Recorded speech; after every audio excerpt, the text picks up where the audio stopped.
Today's recap is a story of two women who decide to rob their wealthy psychotic friend who lives in the fantasy world they created as children.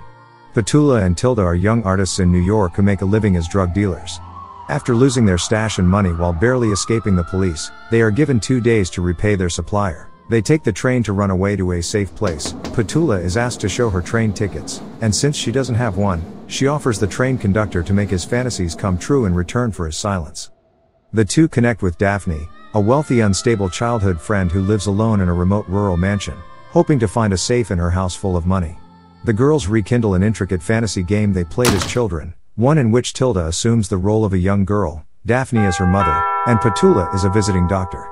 The game has 3 rules: everyone must play, no outsiders allowed, and nobody leaves. As the game progresses, Daphne makes Petula do increasingly bizarre things, such as hitting Tilda's knee with a hammer and simulating sexual intercourse with Daphne. Tilda suffers from a bad drug trip. She has a flashback of an argument between the 3 girls during their childhood. The argument ended with Daphne being pushed out of the treehouse and landed on her head. As a result, her mental state has deteriorated, which causes her to believe the game they're playing is real. In the present, Daphne has bound and gagged Petula and Tilda, entirely losing herself to the delusion that she is their mother. Daphne is visited by Detective Siegel, who knew all 3 girls when they were children.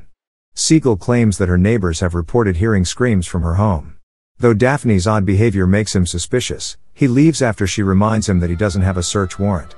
Daphne later gives Petula clues to the location and code of the safe and promises to free the girls if she can find it. Petula succeeds, and the girls escape but are pursued by Daphne, who runs Petula over with her car before taking them back to her mansion. Daphne cuffs Petula to a chair and locks Tilda in a cage, forcing the latter to watch as she gives Petula a Glasgow smile. The following day, Daphne tells them that the game has concluded and that they are free to leave, but she also believes she has become pregnant from her fake sexual encounter with Petula. Realizing that this gives them new power over her, Petula restarts the game by convincing Daphne that she needs to be taken in for an emergency cesarean section. As the 2 girls are about to attack an unconscious Daphne with surgical tools, Detective Siegel enters and holds them at gunpoint, but Daphne wakes up and repeatedly stabs him. He gleefully joins her while Petula watches on in horror but eventually joins the other 2 in bludgeoning him to death. They bury his body in Daphne's yard before all 3 women return to living in the mansion and playing the game, their scars from the injuries inflicted by Daphne having disappeared miraculously.